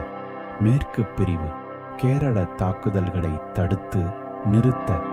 தென்மேற்கு பிரிவு இலங்கை மீது படையெடுத்து சிங்கள கிளர்ச்சியை அடக்க. கரிகாலன் தானே தெற்கு பிரிவின் தலைமையை ஏற்றான். இலங்கை பிரிவின் தலைமையை அவன் நம்பகமான ஒரு தளபதியிடம் ஒப்படைத்திருக்கலாம். கேரள பிரிவின் தலைமையை மற்றொரு தளபதியிடம் ஒப்படைத்தான். போர்கள். கரிகாலன் பாண்டிய நாட்டில் கடுமையான போரை நடத்தினான். இப்போது அவன் கோபமாக இருந்தான். தந்தை இறப்பு, அதிகார போட்டி மற்றும் வெளி அச்சுறுத்தல்கள் ஆகியவை அவனை மிகவும் கடினப்படுத்தியிருந்தன. அவன் பாண்டிய கிளர்ச்சியாளர்களை கண்ட இடமெல்லாம் அழித்தான். சேனாதிராஜ பாண்டியன் அவன் இன்னும் உயிருடன் இருந்தால் மீண்டும் தப்பியோடினான். ஆனால் இந்த முறை கரிகாலன் அவனை தொடர்ந்து மேற்கு மலைகளில் ஒரு சிறிய சண்டையில் அவனை கொன்றான் என்று கலிங்கத்து பரணி கூறுகிறது. இது உண்மையாக இருக்கலாம் அல்லது காவிய கற்பனையாக இருக்கலாம். இலங்கை படையெடுப்பு. சோழ படைகள் இலங்கைக்கு சென்று சிங்கள படைகளை தோற்கடித்தன. மகிந்தன் தப்பியோடினான். சோழர்கள் இலங்கையின் வடபகுதியில் தங்கள் கட்டுப்பாட்டை மீண்டும் நிலைநிறுத்தினர். கேரள முனை. கேரளர்கள் சோழ கடற்படையின் தாக்குதலால் பின்வாங்கினர். இந்த வெற்றிகளுக்கு பிறகு கரிகாலனின் நிலை இன்னும் வலுப்பெற்றது. இப்போது அவன் சோழ பேரரசின் சக்தி வாய்ந்த நபர். கண்டராதித்தன் இன்னும் சன்னியாட்சியாக இருந்தான். அருண்மொழி இன்னும் இளவரசனாக இருந்தான். கரிகாலன் இப்போது முடிசூட்டிக் கொள்ள தயாராக இருந்தான். ஆனால் அதற்குள் ஒரு மர்மமான நிகழ்வு நடந்தது. பிரிவு 7. ஆட்சி முறை மற்றும் நிர்வாகம். ஒரு போர் வீரனின் அரசியல் மதிநுட்பம் போர் வீரனாக இருப்பதற்கும் ஆட்சியாளனாக இருப்பதற்கும் பெரிய வித்தியாசம் உண்டு. ஒருவன் சண்டையில் வெல்லலாம், ஆனால் நாட்டை நிர்வகிக்க முடியாது. கரிகாலன் இரண்டையும் செய்தான். அவனது ஆட்சி காலம் குறுகியதாக இருந்தாலும் அவன் ஒரு திறமையான நிர்வாகியாக இருந்தான் என்பதற்கு சான்றுகள் உள்ளன. கரிகாலனின் ஆட்சி காலம் துல்லியமாக தெரியவில்லை, ஆனால் அது கிபி 955 முதல் 1221 வரை இருக்கலாம் என்று கருதப்படுகிறது. இது 15-16 ஆண்டுகள். இந்த காலத்தில் அவன் பல நிர்வாக சீர்திருத்தங்களை மேற்கொண்டான். 1. நீர்ப்பாசன மேம்பாடு. சோழ நாட்டின் வாழ்வாதாரம் காவிரி நதியை சார்ந்தது. கரிகாலன் நீர்ப்பாசன வசதிகளை விரிவுபடுத்துவதில் கவனம் செலுத்தினான். அவன் புதிய கால்வாய்களை வெட்டுவித்தான், பழைய கால்வாய்களை பழுது பார்த்தான் மற்றும் அணைகளை கட்டுவித்தான். சில கல்வெட்டுகள் அவன் விசயாலய சோழன் கால்வாய் என்றொரு கால்வாயை வெட்டுவித்ததாக கூறுகின்றன. இது அவனது முன்னோர் விசயாலய சோழனின் நினைவாக அமைக்கப்பட்டிருக்கலாம். இந்த நீர்ப்பாசன பணிகள் விவசாய உற்பத்தியை அதிகரித்தன. இது பொருளாதாரத்தை வலுப்படுத்தியது. 2. கோவில்கள் மற்றும் ஊர்கள். கரிகாலன் பல கோவில்களை கட்டியதாக கூறப்படுகிறது. அவற்றுள் சில தஞ்சையில் உள்ள ஒரு சிவன் கோவில். இது பின்னாளில் இராஜராஜ சோழன் கட்டிய பெரிய கோவிலுக்கு முன்னோடியாக இருக்கலாம். மதுரையில் ஒரு கோவில். பாண்டிய நாட்டில் சோழ ஆதிக்கத்தை நிலைநிறுத்த. காஞ்சிபுரத்தில் ஒரு கோவில். பல்லவர் தலைநகரில் சோழ செல்வாக்கை காட்ட. இந்த கோவில்கள் வழிபாட்டு தலங்கள் மட்டுமல்ல, பொருளாதார மையங்களும் கூட.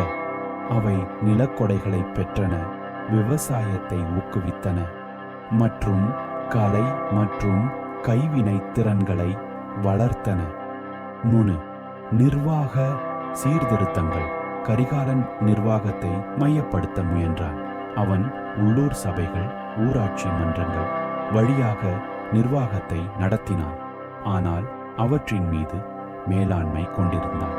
அவன் நிலவரி, வணிக வரி மற்றும் சுங்க வரி ஆகியவற்றை ஒழுங்குபடுத்தினான். போர் கைப்பற்றப்பட்ட பகுதிகளில் அவன் சோழ நிர்வாக முறையை அமைத்தான். 4. இராணுவ மறுவடிவமைப்பு. கரிகாலனின் இராணுவ மறுவடிவமைப்பு ஒரு தனிப்பிரிவில் விரிவாக விவரிக்கப்படும். ஆனால் இங்கே அதன் நிர்வாக அம்சங்களை குறிப்பிடுவோம். அவன் ஒரு நிரந்தரமான தொழில்முறை இராணுவத்தை உருவாக்க முயன்றான். படைவீரர்களுக்கு நிலம் அல்லது பணம் கொடுக்கப்பட்டது. இது அவர்களுக்கு ஒரு நிலையான வருமானத்தை தந்தது, மேலும் அவர்கள் போரில் சிறப்பாக செயல்படுவதை உறுதி செய்தது. கடற்படையை வலுப்படுத்தினார். கடல் வணிகத்தை பாதுகாப்பதற்கும் மேற்கு மற்றும் கிழக்கு கடற்கரைகளில் தாக்குதலை நடத்துவதற்கும் இது அவசியம். வணிகம். கரிகாலன் வணிகத்தை ஊக்குவித்தான். சோழ நாடு பருத்தி, முத்து, மசாலா மற்றும் நெய்த பட்டு ஆகியவற்றிற்கு பிரபலமானது. அவன் வணிகர்களுக்கு பாதுகாப்பை வழங்கினான், வரிகளை குறைத்தான் மற்றும் துறைமுகங்களை மேம்படுத்தினான். நாகப்பட்டினம் மற்றும் பூம்புகார் போன்ற துறைமுகங்கள் அவனது ஆட்சியில் வளர்ச்சி அடைந்தன. கடல் வணிகம் சீனா, தென்கிழக்காசியா மற்றும் மத்திய கிழக்கு நாடுகளுடன் நடந்தது. 6. நீதிமுறை. கரிகாலன் நீதியான ஆட்சியாளனாக இருந்தான். கிராம நீதிமன்றங்கள் உள்ளூர் சண்டைகளை தீர்த்தன. முக்கிய வழக்குகள் மாவட்ட நீதிமன்றங்கள் அல்லது அரச நீதிமன்றத்தில் விசாரிக்கப்பட்டன. கொலை, திருட்டு மற்றும் துரோகம் போன்ற குற்றங்களுக்கு கடுமையான தண்டனைகள் இருந்தன. ஆனால் நீதி விரைவாகவும் நியாயமாகவும் நிர்வகிக்கப்பட்டது. கரிகாலனின் நிர்வாகத்தின் சிறப்பு. அவன் ஒரு போர் வீரனாக இருந்தாலும் அவன் நிர்வாகத்தில் அதிக ஈடுபாடு கொண்டிருந்தான். அவன் ஒரு நடைமுறை நிர்வாகியாக இருந்தான். அவனது சீர்திருத்தங்கள் மக்களின் வாழ்க்கையில் நேரடியான தாக்கத்தை ஏற்படுத்தின. இதன் காரணமாக அவன் பொதுமக்களிடையே பிரபலமாக இருந்தான். அவனது ஆட்சி நிலையானதாகவும் சமாதானமானதாகவும் இருந்தது, போர்கள் இல்லாத காலத்தில். இருப்பினும் அவனது ஆட்சியில் சவால்கள் இருந்தன. நிதி. தொடர்ச்சியான போர்கள் நிதி சுமையை ஏற்படுத்தின. அரச குடும்ப முரண்பாடுகள். கரிகாலனுக்கும் அருண்மொழிக்கும் இடையேயான உறவு முறையானதாக இருந்தாலும் அதிகார போட்டி இருந்தது. வெளி அச்சுறுத்தல்கள். சிங்களர்கள், பாண்டியர்கள் மற்றும் கேரளர்கள் தொடர்ந்து அச்சுறுத்தினர். கரிகாலன் இந்த சவால்களை சமாளித்தான். அவனது நிர்வாகத்திறன் சோழ பேரரசை வலுவாக வைத்திருந்தது. ஆனால் அவனது வாழ்க்கை திடீரென முடிவுக்கு வந்தது. இது பேரரசுக்கு ஒரு பெரும் அதிர்ச்சியை ஏற்படுத்தியது. பிரிவு 8. திறமை முழு போர் தந்திரங்கள். சோழ இராணுவத்தின் மறுவடிவமைப்பு மண்ணை வெல்லும் படைத்திறன், நீரை வெல்லும் படைத்திறனிலிருந்து வேறுபட்டது. மலைகளை வெல்லும் படைத்திறன், வெற்று மைதானத்தை வெல்லும் படைத்திறனிலிருந்து வேறுபட்டது.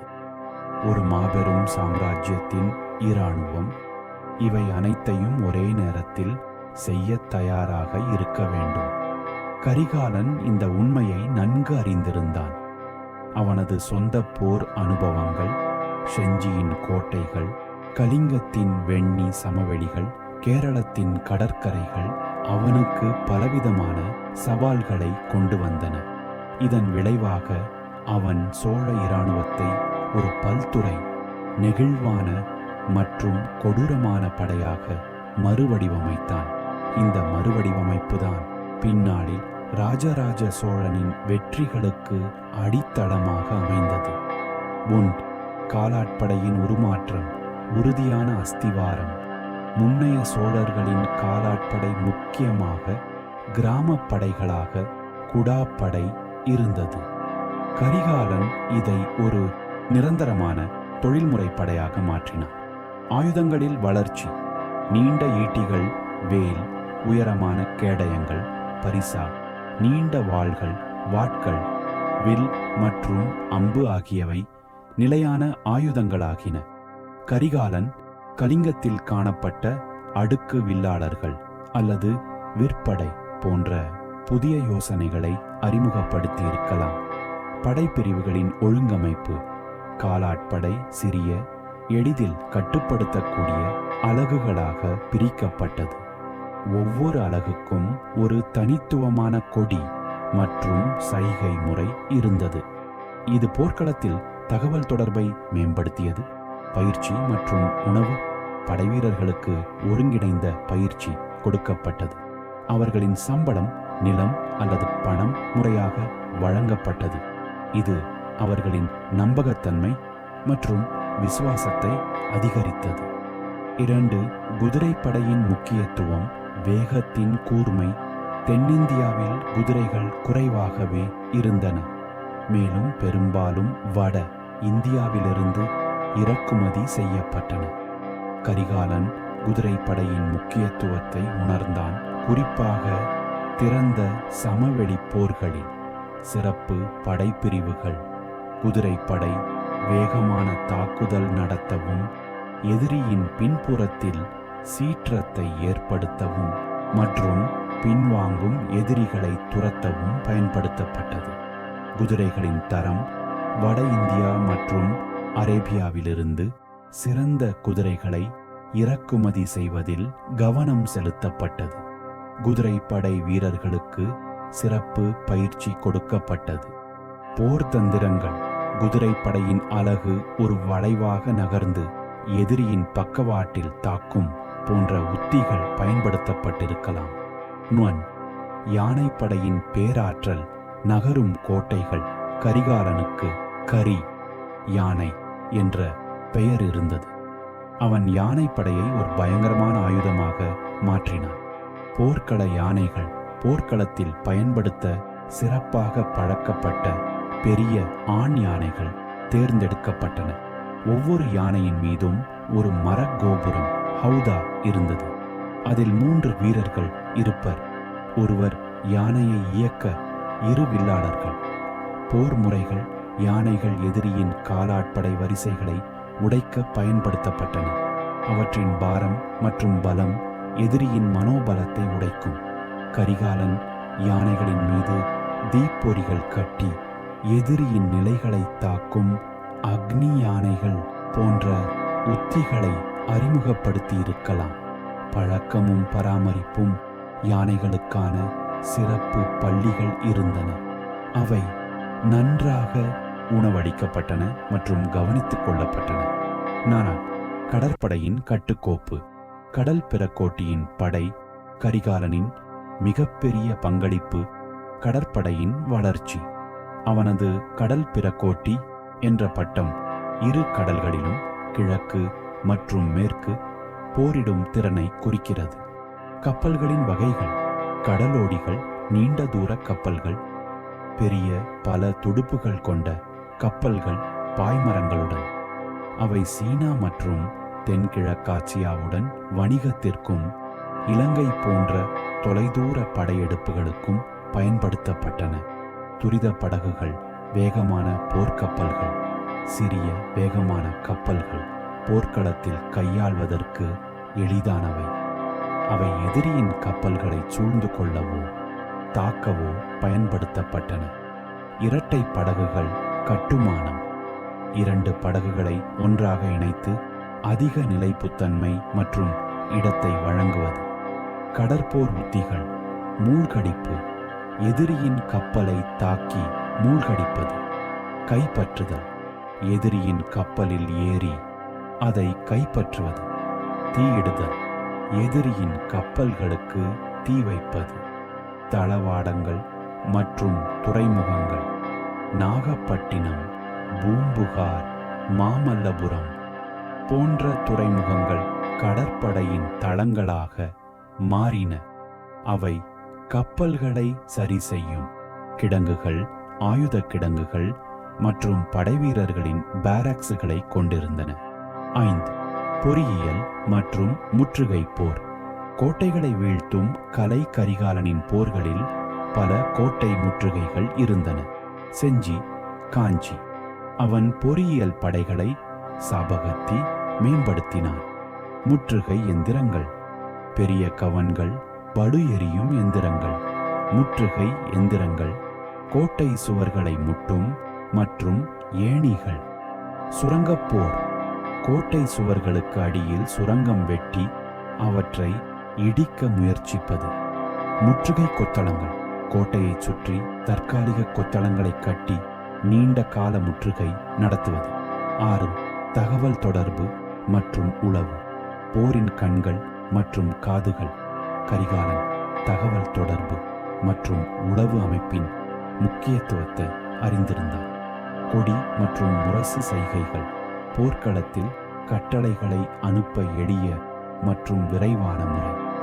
தூதர்கள், விரைவான குதிரை சவாரி தூதர்கள், முன்னணி மற்றும் பின்னணிக்கு இடையே செய்திகளை கொண்டு செல்வது. உளவாளிகள், எதிரியின் பகுதிகளில் உளவாளிகளை நிறுத்துவது, அவர்களின் திட்டங்கள் மற்றும் பலங்களை கண்டறிவது. 7. இராணுவத்தின் ஒருங்கிணைப்பு. இசைக்கும் கைகள் கரிகாலனின் திறமை. இந்த பல்வேறு படைப்பிரிவுகளை ஒருங்கிணைத்து அவை ஒன்றாக செயல்பட வைப்பதில் இருந்தது. ஒரு பொதுவான படையெடுப்பில் கடற்படை கடலோரமாக நகர்ந்து படையை ஆதரித்து எதிரியின் கடல் வழி தளவாடங்களை துண்டிப்பது. காலாட்படை முக்கிய போர்க்கள சக்தியாக செயல்படும். குதிரைப்படை சுற்றி வளைத்தல் மற்றும் துரத்தல் பணிகளில் ஈடுபடும். யானைப்படை எதிரியின் மையத்தை உடைக்கும். பொறியியல் படைகள் கோட்டைகள் மற்றும் குறுக்கே வரும் ஆறுகளை சமாளிக்கும். முடிவு. ஒரு மரபின் தொடக்கம். கரிகாலனின் இராணுவ மறுவடிவமைப்பு ஒரு புரட்சிகர மாற்றம். அவன் சோழ இராணுவத்தை ஒரு பிராந்திய சக்தியிலிருந்து ஒரு கண்டம் தழுவிய சக்தியாக மாற்றினான். அவனது கடற்படை சீர்திருத்தங்கள் பின்னாளில் ராஜேந்திர சோழனின் தென்கிழக்காட்சிய படையெடுப்புகளுக்கு வழிவகுத்தன. அவனது காலாட்படை மற்றும் குதிரைப்படை ஒழுங்கமைப்பு ராஜராஜ சோழனின் வட இந்திய படையெடுப்புகளுக்கு அடித்தளமாக அமைந்தது. கரிகாலன் ஒரு போர் முனிவன், மகரிஷி போல் இருந்தான். அவன் போரின் அறிவியல் மற்றும் கலையை நன்கு அறிந்திருந்தான். அவனது மறுவடிவமைக்கப்பட்ட இராணுவம் சோழ பேரரசின் விரிவாக்கத்தின் கருவியாக மாறியது. ஆனால் ஒரு இராணுவம் மட்டும் ஒரு பேரரசை நிலைநிறுத்தாது. அதற்கு ஒரு கலாச்சார அடித்தளம் தேவை. கரிகாலன் அதையும் வழங்கினான். பிரிவு 9. கலாச்சாரமும் சமய பங்களிப்பும். போர் வீரனின் மறுமுகம். போர் முழக்கத்தின் கர்ணபேதமான ஒலியும் ஒரு நாள் மங்கி அமைதி கவிகிறது.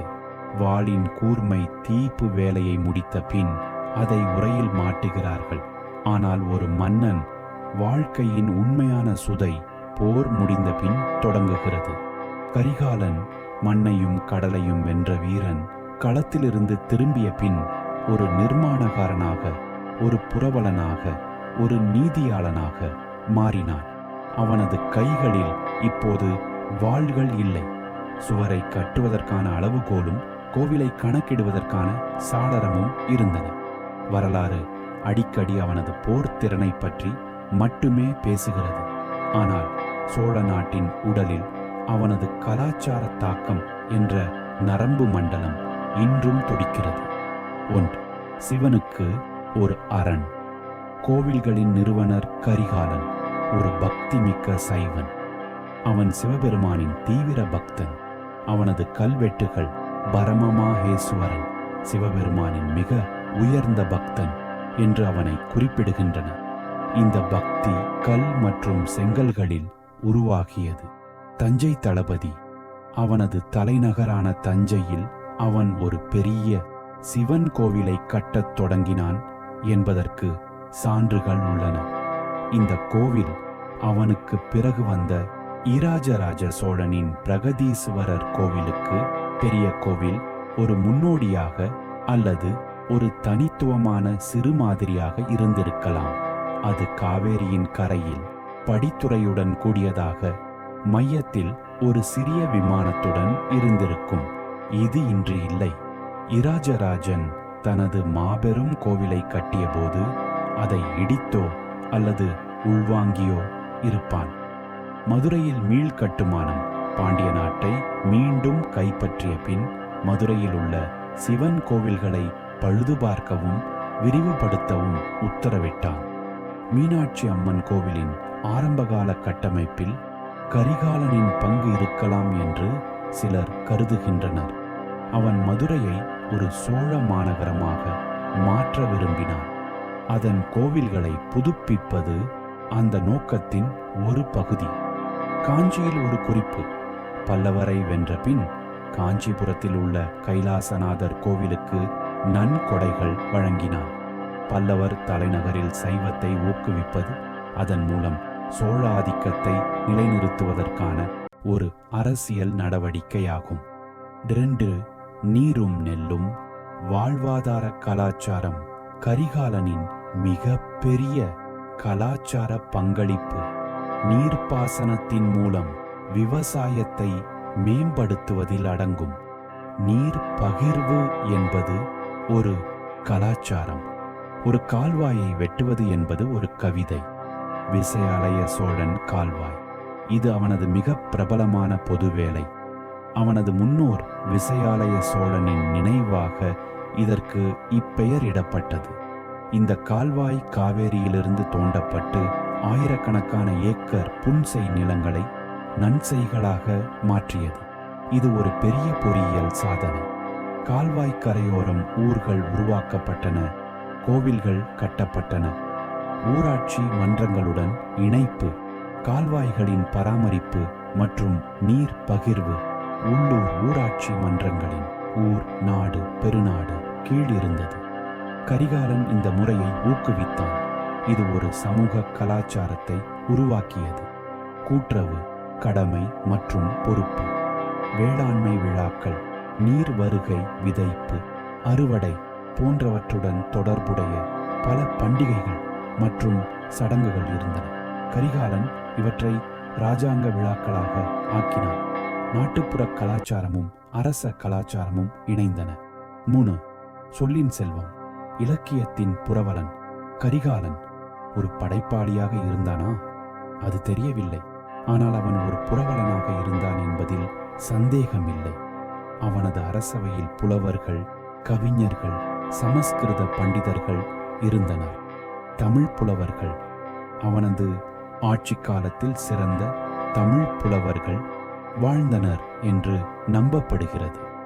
கரிகால் சான்றோர் என்று ஒரு வழக்கு உள்ளது. அவர்கள் அவனது வெற்றிகளை பாடியிருக்கலாம். துரதிருஷ்டவசமாக அந்த பாடல்கள் பெரும்பாலும் இழந்துவிட்டன. ஆனால் பின்னாளிலான நூல்கள் கரிகாலனின் அரசவை கவிஞர்களை குறிப்பிடுகின்றன. சமஸ்கிருத கல்வி. சமஸ்கிருதம் அரச மொழியாக இருந்தது. சமஸ்கிருத காவியங்கள், வடமொழி நாடகங்கள் ஆகியவற்றிற்கு அவன் ஆதரவு அளித்தான். சில கல்வெட்டுகள் சமஸ்கிருதத்தில் உள்ளன. கல்வெட்டுகளின் கலை. கரிகாலனின் கல்வெட்டுகள் தமிழ் எழுத்தின் ஒரு குறிப்பிட்ட பாணியை கொண்டுள்ளன. அவை எளிமையானவை, நேரடியானவை, ஆனால் கம்பீரமானவை.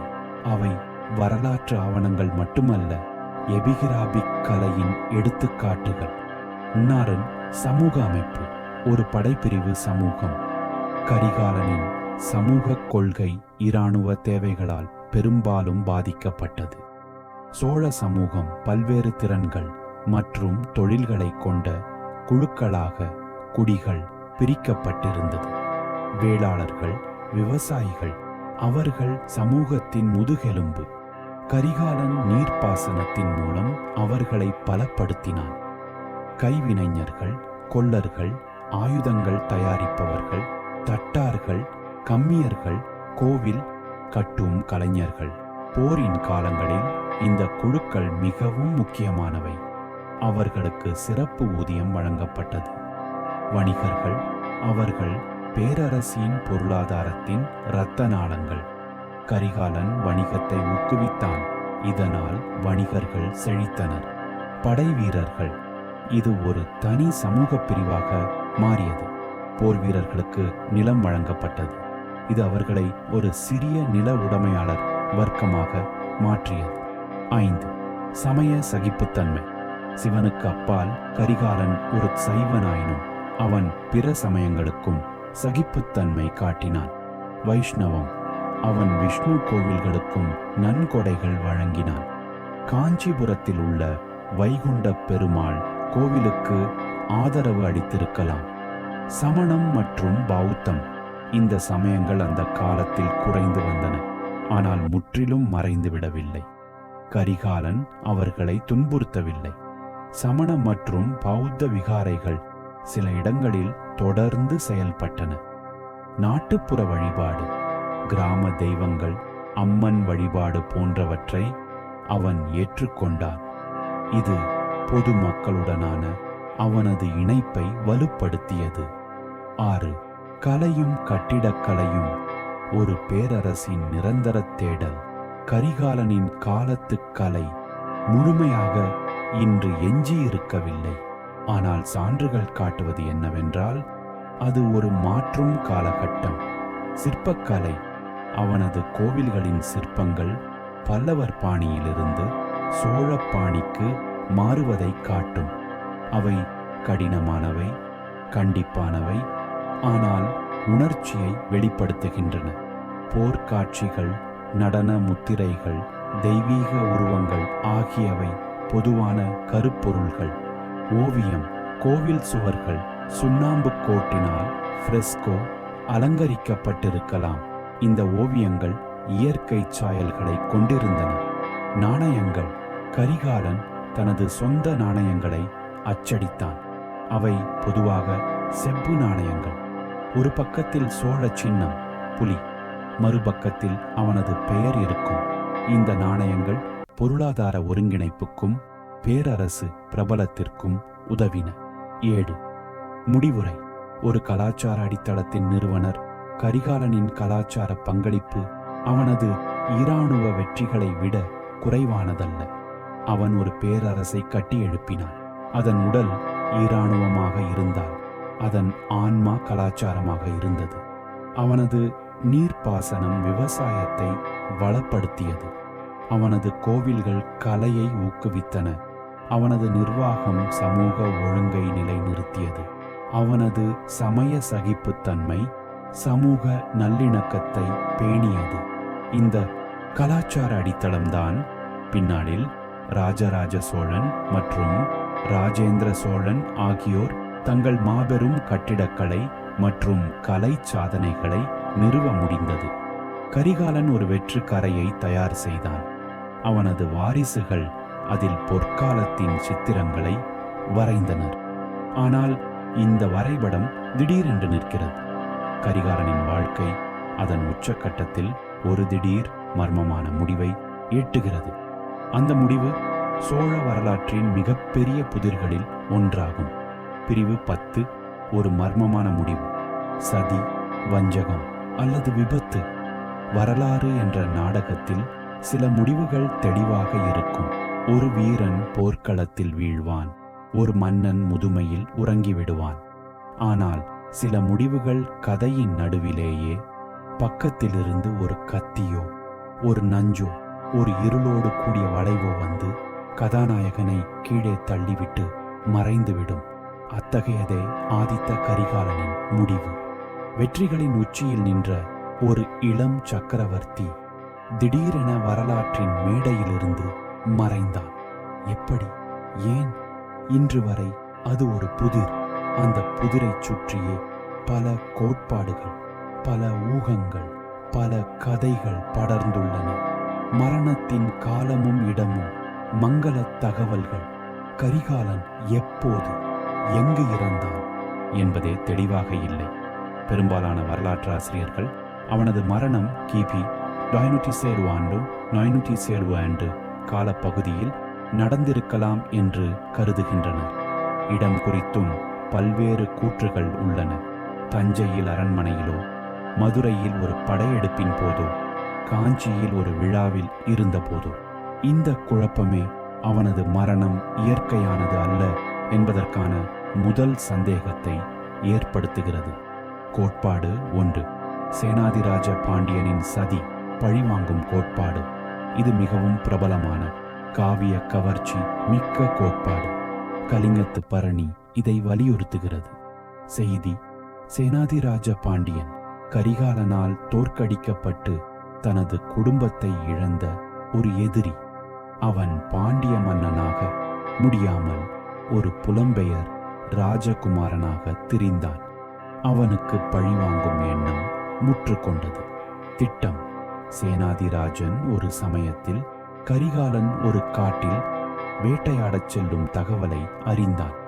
அவன் மாறுவேடம் பூண்டு கரிகாலனின் வேட்டை குழுவில் சேர்ந்தான்.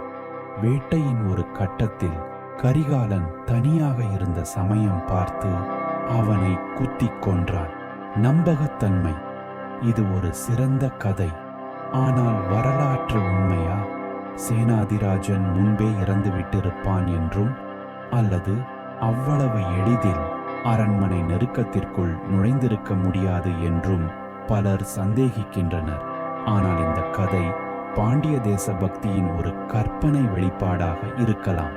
ஒரு பாண்டிய இளவரசன் சோழ பேரரசின் மிகவும் பயங்கரமான வீரனை தனியாக கொன்றான் என்பது தோற்ற பாண்டியர்களின் மனோபலத்தை உயர்த்தியிருக்கும். கோட்பாடு 2. அரச குடும்ப உள்சண்டை சகோதர குருதி கோட்பாடு.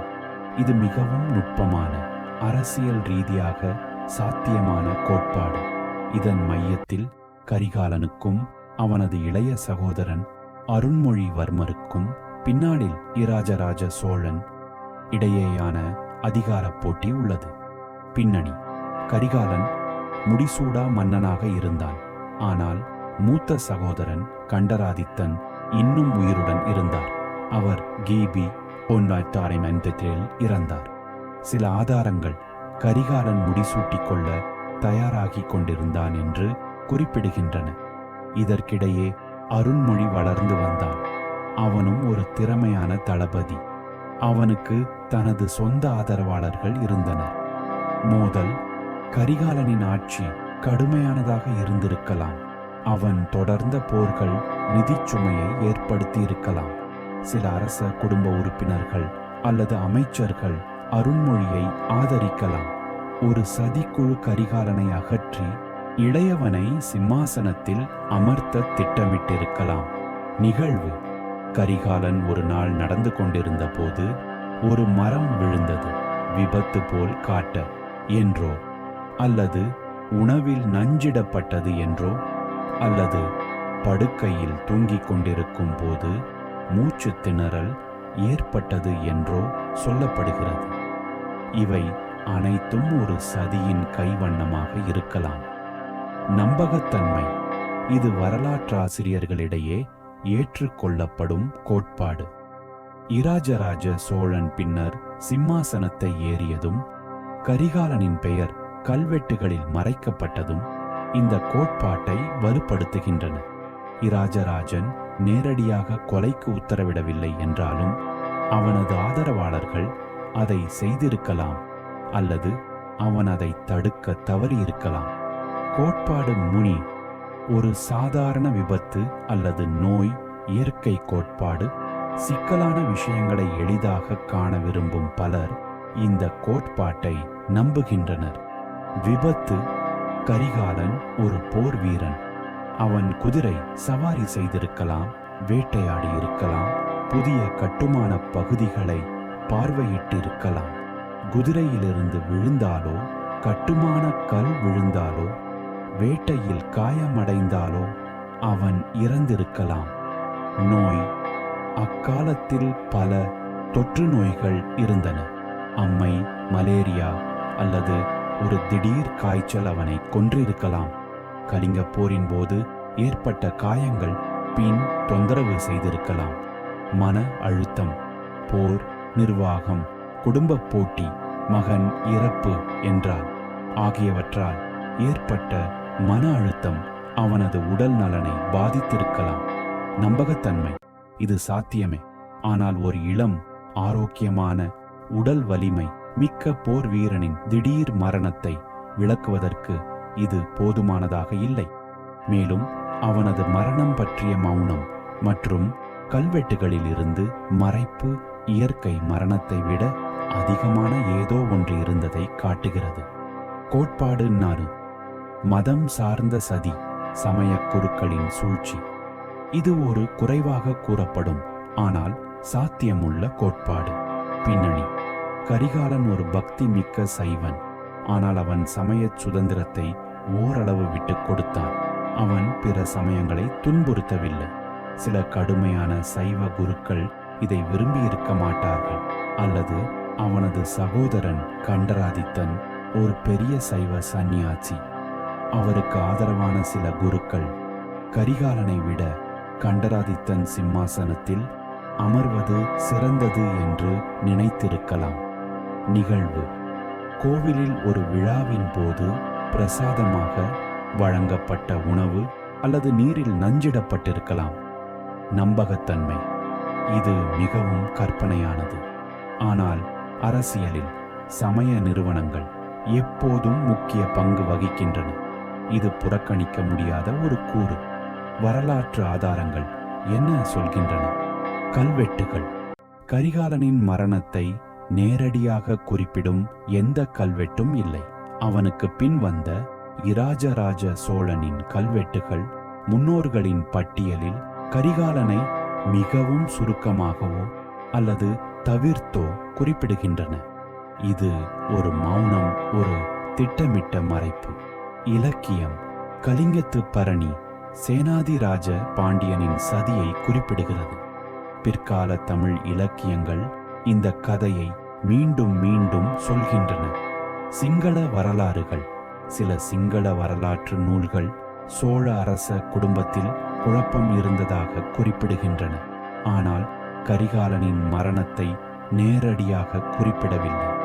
முடிவின் விளைவுகள்: கரிகாலனின் திடீர் மரணம் சோழ பேரரசுக்கு ஒரு பெரும் அதிர்ச்சியை தந்தது. அதிகார வெற்றிடம்: திடீரென ஒரு சக்தி வாய்ந்த தலைவன் இல்லாமல் போனான். படைகள் திசை திருப்பப்பட்டிருக்கலாம். உடனடி வாரிசு போர்: கரிகாலனுக்கு நேரடி வாரிசுகள் இல்லாததால் அல்லது இளமையாக இருந்ததால் சிம்மாசனம் காலியானது. இந்த நிலையில் இளைய சகோதரன் அருண்மொழிவர்மர் இராஜராஜ சோழன் முன்னேறினார். ஆனால் அவர் உடனடியாக முடிசூடிக் கொள்ளவில்லை. கிபி 921 முதல் 985 வரை ஒரு இடைக்காலம் இருந்தது. இந்த 14 ஆண்டுகளில் என்ன நடந்தது? சிலர் கண்டராதித்தன் இந்த காலத்தில் ஆட்சி செய்தார் என்று கூறுகின்றனர், ஆனால் அவர் ஒரு சந்நியாசி. மற்றவர்கள் பலம் வாய்ந்த அமைச்சர்கள் அல்லது தளபதிகள் ஆட்சியை கைப்பற்றியிருக்கலாம் என்று கருதுகின்றனர். இராஜராஜன் இந்த காலத்தில் தனது சக்தியை குவித்துக் கொண்டிருந்தார். வெளிநாட்டு சக்திகளின் சவால்: சிங்களர்கள், பாண்டியர்கள், கேரளர்கள் இந்த அரசியல் குழப்பத்தை பயன்படுத்திக் கொள்ள முயன்றிருக்கலாம். முடிவுரை: ஆதித்த கரிகால சோழனின் மரணம் ஒரு முடிவல்ல, ஒரு தொடக்கமாக மாறியது. அது சோழ வரலாற்றில் ஒரு பிளவை ஏற்படுத்தியது. அந்த பிளவின் ஒரு பக்கத்தில் கரிகாலனின் மறைந்த மர்மமான சாதனைகள் இருந்தன. மறுபக்கத்தில் இராஜராஜ சோழனின் புத்தொளி வீசும் எதிர்காலம் இருந்தது. கரிகாலனின் இராணுவ மற்றும் நிர்வாக அடித்தளங்கள் இராஜராஜனால் பயன்படுத்தப்பட்டன, ஆனால் கரிகாலனின் பெயர் புதைக்கப்பட்டது. இது வரலாற்றின் ஒரு முரண்பாடு. ஒரு மனிதன் ஒரு பேரரசை உருவாக்குவதற்கான வழியை அமைக்கிறான், ஆனால் அவனது சொந்த கால்களின் அடிச்சுவடுகள் மறைக்கப்படுகின்றன. அவனது மரணம் ஒரு சதியா? பெரும்பான்மை சான்றுகள் அதைத்தான் சுட்டிக்காட்டுகின்றன. அது யாருடைய சதி? அது வரலாறு சொல்லாத ஒரு இரகசியம். ஆனால் அந்த இரகசியத்தின் நிழலில் ஒரு புதிய சகாப்தம் பிறந்தது. பிரிவு 12 முடிவுரை: சோழ பொற்காலத்தின் முதல் தூண் நதிகள் அவற்றின் மூலத்தை நினைவில் வைத்திருக்கின்றனவா? கடல் அதன் கரையோரங்களை மறந்து விடுகிறதா? ஒரு கட்டிடம் அதை தாங்கும் தூண்களின் பெயர்களை அறியுமா? வரலாறு இந்த 3 கேள்விகளின் முரண்பாடான விடையாகும். அது மூலங்களை மறக்க முனைகிறது, கரைகளை அழிக்கிறது, மேலும் தூண்களை சுவர்களால் மறைக்கிறது. ஆதித்த கரிகால சோழனின் கதை இதுவே. அவன் சோழ பொற்கால நதியின் மூலத்தில் இருந்த ஒரு வெள்ளப்பெருக்கு, ஒரு பேரரசு கடலின் விரிவடைந்த கரை. ராஜராஜ சோழனின் கோபுரம் உயர்ந்திருக்கும் தளத்தின் முதல் வலிமையான தூண். இந்த சுவடி அந்த மறக்கப்பட்ட மூலத்தை தேடியது. அந்த மறைக்கப்பட்ட தூணை வெளிக்கொணர்ந்தது. மறுபரிசீலனை: ஒரு தொலைந்த வீரனின் வரையறுக்கப்பட்ட சாதனைகள். நாம் கண்ட பாதையை மீண்டும் ஒரு முறை பார்ப்போம். ஆதித்த கரிகாலன் ஒரு ஒற்றைப்படை சகாப்தத்தில் பிறந்தவன். அவன் ஒரு மாறும் காலத்தின் குழந்தை. தந்தை பராந்தகன் ஒரு பேரரசை நிறுவினார், ஆனால் அது நிலையற்றதாக இருந்தது. பல்லவர் வீழ்ச்சியடைந்தனர், பாண்டியர் சிதறினர், சேரர் கேரளர் புதிய சவால்களை உருவாக்கினர். இந்த வெற்றிடத்தில் கரிகாலன் தோன்றினான், ஒரு இராணுவ புரட்சியாளன். அவனது வாழ்க்கை ஒரு தொடர் இராணுவ நெருக்கடிகளாக இருந்தது. செஞ்சியில் பல்லவரை வீழ்த்தியது, சேனாதிராஜ பாண்டியன் மற்றும் கேரள கூட்டணியை முறியடித்து கடல் பிரக்கோட்டி என்ற பட்டத்தை பெற்றது மற்றும் கலிங்கத்தை வென்றது.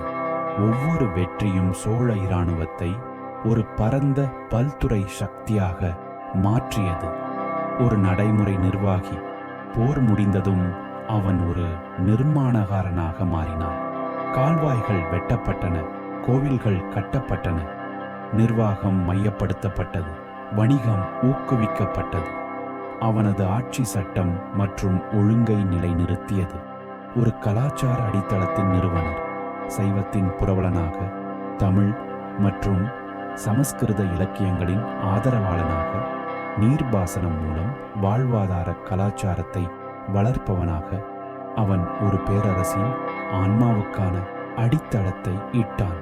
ஒரு மர்மமான மறைவு உச்சத்தில் இருந்தபோது ஒரு கத்தி அல்லது நஞ்சு அல்லது விபத்தின் மூலம் அவன் திடீரென மறைந்தான். அவனது மரணம் ஒரு அரசியல் வெற்றிடத்தையும் அவனது பேரின் மீது ஒரு மௌனத்தையும் ஏற்படுத்தியது. முதல் தூண். மரபின் மீள்பார்வை. கரிகாலனின் முக்கியத்துவம் அவனது தனிப்பட்ட சாதனைகளில் மட்டுமல்ல, அவன் தொடங்கி வைத்த மரபில் உள்ளது. பேரரசு கனவு. பராந்தகனுக்கு முன் சோழர்கள் ஒரு பிராந்திய சக்தியாக இருந்தனர்.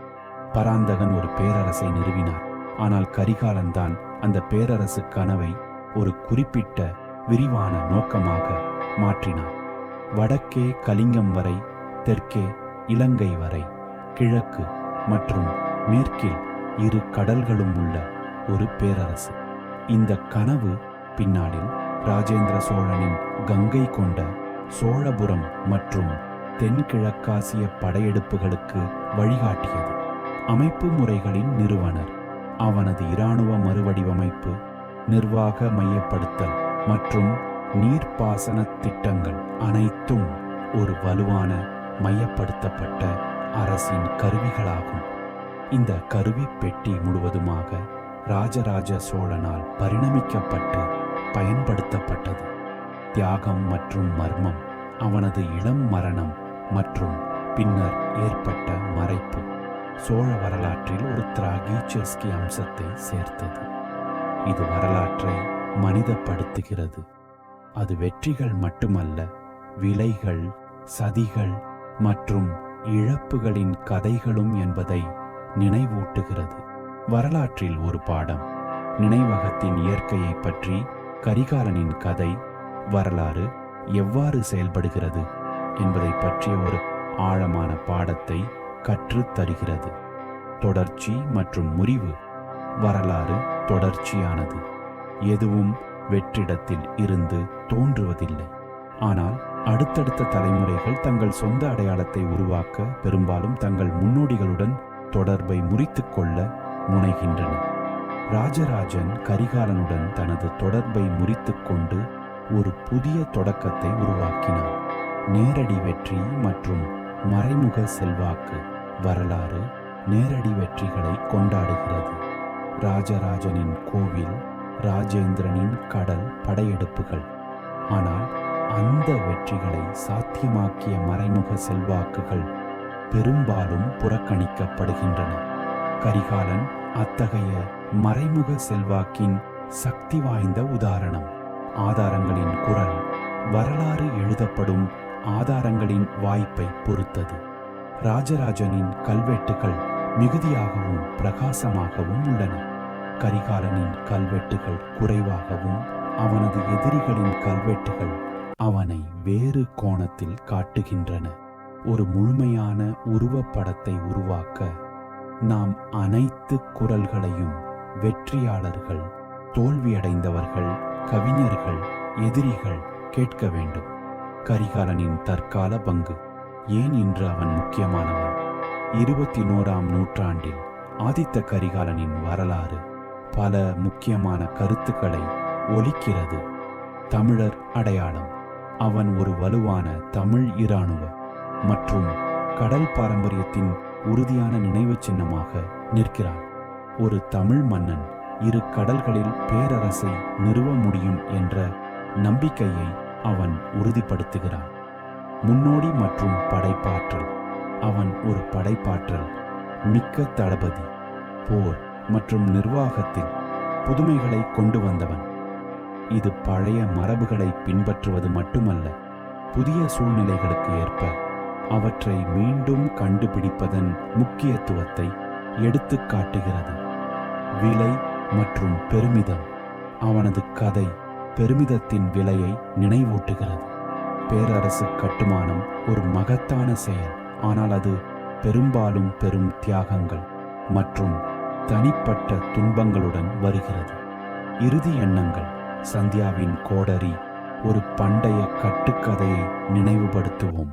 இந்திரன் தேவர்களின் அரசன் விருத்திராசுரன் என்ற அரக்கனை கொல்ல ஒரு சக்தி வாய்ந்த கோடரியை வஜ்ராயுதம் உருவாக்க விரும்பினான்.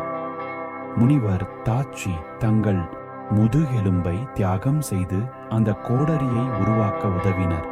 ஆனால் அந்த கோடரியை பயன்படுத்திய இந்திரன் அதை உருவாக்க உதவியவர்களையும் மறந்துவிட்டான். சோழ பொற்காலம் ஒரு வஜ்ராயுதம் போன்றது, ஒரு பிரகாசமான அழிக்க முடியாத சக்தி. ராஜராஜ சோழன் மற்றும் ராஜேந்திர சோழன் அதை பயன்படுத்தினர், உலகை அதிர்விப்பது. ஆனால் அந்த ஆயுதத்தை வடித்தெடுத்த முதுகெலும்பு முதல் மிகவும் வலிமையான தூண் ஆதித்த கரிகால சோழன்தான். இந்த சுவடி அந்த முதுகெலும்பின், அந்த முதல் தூணின் கதையை சொல்வதற்கான ஒரு முயற்சி. இது நிறைவற்றது. பல பக்கங்கள் காலத்தால் அழிக்கப்பட்டுள்ளன, பல சொற்கள் மௌனத்தால் மூடப்பட்டுள்ளன. ஆனால் இந்த எஞ்சிய சுவடுகளிலிருந்தே நாம் ஒரு பேரரசின் சந்தியை காண்கிறோம். சக்தி மற்றும் தியாகம், வெற்றி மற்றும் நட்டம், ஒளி மற்றும் நிழல் ஆகியவற்றின் சந்தி. அவன் மறைந்து அவன் தொடங்கிய பணி நிறைவேற்றப்பட்டது. அவன் மறக்கப்பட்டான், ஆனால் அவன் வைத்த அடித்தளம் இன்னும் நிற்கிறது. தஞ்சை கோபுரத்தின் நிழல் காவேரியின் நீரில் விழுகிறது. அந்த நிழலின் ஆரம்பம் வெண்ணியின் சமவெளிகளிலும் செஞ்சியின் கோட்டைகளிலும் இரு கடல்களின் அலைகளிலும் உள்ளது. அந்த நிழலின் பெயர் ஆதித்த கரிகாலன். சுவடியின் முடிவு.